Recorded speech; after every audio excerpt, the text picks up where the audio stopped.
Bonjour mes chers frères et sœurs, mes chers amis. Nous continuons à étudier l'Évangile de Jean. Nous sommes au chapitre 5 et aujourd'hui, nous allons partir du verset 39. Notre bon Père du ciel, conduis-nous dans les versets que nous allons méditer aujourd'hui.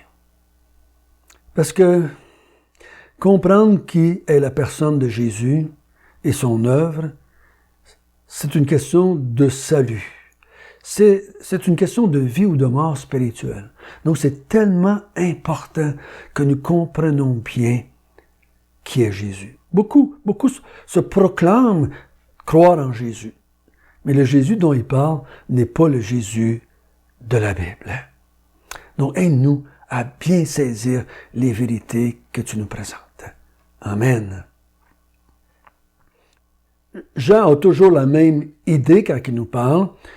Ça fait presque 5 chapitres maintenant qu'il nous dit des choses afin que nous croyions qu'il est le Christ, le Fils de Dieu, et qu'en croyant en son nom, nous ayons la vie. Donc, c'est ce qu'il veut. C'est toujours la même direction. Si vous ne croyez pas qui je suis, vous allez mourir dans vos péchés. Donc, Jésus, dans l'Évangile de Jean, nous parle de lui. Il ne nous parle pas de ce que nous devons faire ou pas faire. On peut-tu manger, pas manger? On peut-tu aller là? On peut-tu regarder ça? On peut-tu faire ceci? On peut-tu parler de même? On peut-tu se marier? On peut-tu pas se marier? Jésus n'est pas en train de parler de ça dans l'Évangile de Jean. Il est en train de me parler de lui, afin que je comprenne qui il est. Et il a dit depuis le début du chapitre 5, « Je suis égal à mon Père. Je suis comme mon Père. Je fais les mêmes choses que mon Père. Je vous parle des mêmes vérités que mon Père. Tout ce que je vois faire de mon Père, je le fais. Tout ce que j'entends de mon Père, je le répète. Tout jugement que le Père prononce, je prononce le même jugement. » Et on a vu hier qu'il a reçu un témoignage de la part de Jean-Baptiste. Jean-Baptiste a rendu témoignage à la vérité qu'il avait entendue de Dieu. Dieu lui avait dit, celui sur lequel tu verras descendre l'Esprit de Dieu, c'est lui que j'ai envoyé. Donc il a rendu témoignage à la vérité. Mais Jésus a dit hier, j'ai un témoignage beaucoup plus grand que cela. Le Père lui-même a rendu témoignage de moi par les œuvres qu'il m'a confié de faire. Il m'a confié de faire des œuvres que seulement Dieu peut faire. Seulement un Dieu peut les faire, ces œuvres-là. Comme il m'a donné la vie à moi-même. J'ai le pouvoir de ressusciter les morts, spirituellement et physiquement. J'ai le rôle de faire l'œuvre de juger les gens. Donc, je juge, je ressuscite. J'ai une œuvre que j'ai faite, c'est que j'ai emmené les gens à voir Dieu. Tous ceux qui ont entendu ma voix ont entendu la voix de Dieu. Et tous ceux qui m'ont vu, ont vu Dieu. On ne parle pas de physiquement parce qu'on sait que Dieu n'a pas de corps, il est un esprit. Mais tu as vu Dieu spirituellement, tu l'as entendu. Comme s'il était devant toi. Il y a juste Dieu qui peut dire une affaire. Mais si Jésus serait un sale hypocrite, un blasphémateur, s'il n'était pas Dieu lui-même. Il y en a plusieurs qui disent qu'il est Dieu, mais qu'il n'est pas un Dieu trinitaire. Mais il aurait été ça aurait été de nous induire en erreur que tout au long de son ministère, il nous parle de 2 êtres, puis souvent de 3 êtres, mais le plus souvent de 2. Mon Père et moi, mon Père et moi, mon Père et moi, le Père m'a envoyé, le Père. Ça serait très d'induire les gens en erreur. De dire qu'il y a un Père puis qu'il lui est le Fils, quand dans le fond, il n'y en a pas 2, il n'y en a rien qu'un. Ça serait d'induire les gens en erreur. Donc, Jean nous présente un Dieu trinitaire. Et en ce jour, nous allons voir un autre témoignage pour Jésus. Jean a rendu témoignage, Dieu a rendu témoignage, Dieu le Père a rendu témoignage. Maintenant, on va voir au verset 39 qu'il reçoit un témoignage de quelqu'un d'autre ou de quelque chose d'autre. Verset 39. Vous sondez les Écritures parce que vous pensez avoir en elles la vie éternelle. Ce sont elles qui rendent témoignage de moi. Et vous ne voulez pas venir à moi pour avoir la vie. Je ne tire pas ma gloire des hommes, mais je sais que vous n'avez point en vous l'amour de Dieu. Je suis venu au nom de mon Père, et vous ne me recevez pas. Si un autre vient en son propre nom, vous les recevez. Comment pouvez-vous croire, vous qui tirez votre gloire les uns des autres, et qui ne cherchez point la gloire qui vient de Dieu seul? Ne pensez pas que moi je vous accuserai devant le Père. Celui qui vous accuse, c'est Moïse, en qui vous avez mis votre espérance. Car si vous croyiez Moïse, vous me croiriez aussi, parce qu'il a écrit à mon sujet. Mais vous ne croyez pas à ses écrits, comment croirez-vous à mes paroles? Donc il dit, les Écritures, quand il parle des Écritures, ici il parle de l'Ancien Testament, les Écritures qui ont précédé Jésus, parce que le Nouveau Testament n'est pas encore écrit. Donc il dit, parle de l'Ancien Testament. Il dit, vous lisez les Écritures, vous lisez l'Ancien Testament, vous l'apprenez presque par cœur, parce que vous pensez avoir la vie éternelle en les étudiant, en les lisant. Mais ces Écritures-là, elles rendent témoignage de moi, elles vous parlent de moi, tout au long. Vous cherchez, vous lisez les Écritures pour savoir quoi faire et ne pas faire pour gagner votre ciel, pour gagner les grâces de Dieu, pour que Dieu vous accepte. Mais les Écritures de l'Ancien Testament parlent de moi. Annonce ma venue. Et vous ne voulez pas venir à moi pour avoir la vie? Pourtant, si vous lisez bien et comprenez bien les Saintes Écritures de l'Ancien Testament, bien, elles parlent de moi, donc vous allez venir à moi pour avoir la vie. Je ne tire pas la gloire des hommes. Je suis venu au nom de mon Père, et vous ne me recevez pas. N'importe qui d'autre qui vient et qui vous parle en son propre nom, vous le recevez. Moi, je viens au nom du Père, je vous parle des paroles du Père, je vous dis ce que le Père dit, et vous ne me recevez pas. C'est pour ça que je dis, vous n'avez pas l'amour de Dieu en vous. Et pourquoi est-ce qu'ils n'ont pas l'amour de Dieu en eux? C'est facile, au verset 44. Vous ne pouvez pas croire, parce que vous tirez votre gloire les uns des autres. Vous ne cherchez point la gloire qui vient de Dieu seul.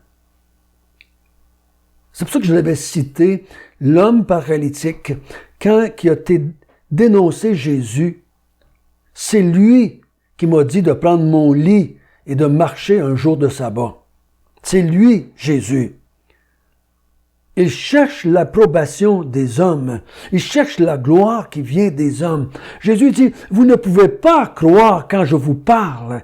Pourquoi? Parce que vous cherchez la gloire qui vient des hommes. Vous voulez bien paraître au niveau des hommes. Vous vous flattez. Quand on vous dit que vous êtes des bonnes personnes et que vous êtes des gens gentils, ça vous donne, ça vous enfle d'orgueil. Jésus dit, si vous cherchez la gloire qui vient de Dieu seul, vous allez recevoir le Fils. Même si les gens vous rejettent parce que vous voulez proclamer que vous croyez que Jésus est le Christ, le Fils de Dieu, vous allez l'accepter parce que vous recherchez la gloire qui vient de Dieu. Vous recherchez l'approbation de Dieu plus que l'approbation des hommes. Vous vous vantez de connaître les Écritures.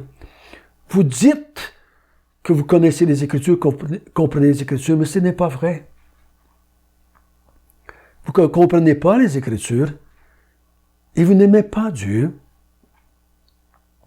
Vous ne cherchez pas l'approbation de Dieu, vous cherchez l'approbation des hommes ou la gloire des hommes. Ne pensez pas, au verset 45, ne pensez pas que moi, je vous accuserai devant le Père. Celui qui vous accuse, c'est Moïse, en qui vous avez mis votre espérance. Ça ne veut pas dire là, que Moïse va être là auprès de Dieu, là, puis il va commencer à condamner une personne à la fois. Non, c'est pas dans ce sens-là, il faut le prendre. C'est Moïse, dans le sens les écrits de Moïse, qui vous condamnent. Parce que ce qu'il dit au verset 46, car si vous croiriez Moïse, vous me croiriez aussi, parce qu'il a écrit à mon sujet. Il a parlé de moi, il vous a annoncé mon arrivée. Vous vous souvenez que les premiers disciples, on a dit, nous avons trouvé celui dont Moïse avait parlé. Ils savent que Jésus, c'est celui dont Moïse avait venu. Donc si Moïse a prévu la venue de Jésus, donc quand Jésus arrive, on le croit, on l'écoute. ce qu'il dit. Parce qu'on sait qu'il vient de Dieu. Donc, il dit, les écrits de Moïse vont vous condamner. Vous voulez les prendre pour avoir la vie. Mais ces mêmes écritures-là vont vous condamner parce que vous n'avez pas cru ce que Moïse a dit, parce que Moïse m'a annoncé ma venue et vous ne vous croyez pas quand j'arrive. Oh, tous ces hommes et ces femmes qui prennent la loi, qui prennent les 10 commandements, qui prennent les commandements de l'Église, qui prennent toutes sortes de lois humaines ou de règles humaines pour chercher l'approbation de Dieu. Dieu dit, vous n'avez pas compris. L'Ancien Testament, ou les écrits de Moïse, ou les Saintes Écritures, vous parlaient que moi je m'en venais. Ils annonçaient ma venue, Moïse et les prophètes. Maintenant, quand j'arrive, vous ne voulez pas croire en moi. Donc, vous rejetez l'enseignement de Moïse et des prophètes. Vous rejetez l'Ancien Testament qui était la parole de Dieu. Et ça vous condamne. Il dit, si vous croiriez à l'Ancien Testament, vous croiriez en mes paroles. Jésus a conté une histoire, à un autre moment donné, à son ministère, de Lazare et le mauvais riche. Le mauvais riche est dans le séjour des morts et il souffre. Et il demande à Abraham, qu'il voit dans une vision, envoie des gens parler, envoie Lazare parler à ma famille, afin qu'ils croient et qu'ils ne viennent pas dans ce lieu de tourment. Et Abraham répond, ils ont Moïse et les prophètes. S'ils ne croient pas en Moïse, même si j'enverrai quelqu'un de ressuscité d'entre les morts, ils ne croiront pas. C'est la même vérité ici. Si vous ne croyez pas en moi, c'est parce que vous n'avez pas cru en Moïse. Si vous aviez cru en Moïse, vous croiriez aussi en moi, parce qu'il a parlé de moi. Donc, 3 grands témoignages à Jésus de sa divinité. Jean a rendu témoignage à la vérité. Il a dit, il est l'agneau de Dieu, il vient d'en haut, c'est lui qui baptise du Saint-Esprit. C'est lui qui est descendu du ciel. Dieu a rendu témoignage en Jésus par les paroles qu'il lui a dites d'annoncer et par les œuvres qu'il lui a confiées d'accomplir. Les œuvres de la résurrection, les œuvres du jugement, les œuvres de donner la vie aux gens. Ces œuvres-là témoignent que Jésus est Dieu. Et Moïse aussi a parlé de moi et a annoncé ma venue. Et vous n'avez pas cru en ce qu'il a dit. Et vous n'avez pas cru ce que moi je vous dis. Chers amis, tout ce chapitre 5 a déclaré, si vous croyez ce que je déclare à mon sujet, vous allez avoir la vie. Si vous ne croyez pas, vous allez avoir mon jugement et la mort. Toutes les religions de ce monde vous disent quoi faire, quoi ne pas faire pour avoir la vie éternelle quand vous allez mourir. Le christianisme est le seul mouvement qui dit, qui proclame ce que Jésus a fait pour qu'on ait la vie. Jésus n'est pas venu nous dire qu'est-ce que nous devions faire pour avoir la vie. Il est venu nous dire ce que lui a fait pour qu'on puisse avoir la vie. Il dit, je me suis incarné. J'ai vécu 30 ans comme fils de charpentier. Pendant 3 ans, je vous ai proclamé les paroles de Dieu. J'ai fait les œuvres de Dieu devant vous, afin que vous compreniez que si vous croyez en moi, vous allez avoir la vie, maintenant et pour l'éternité.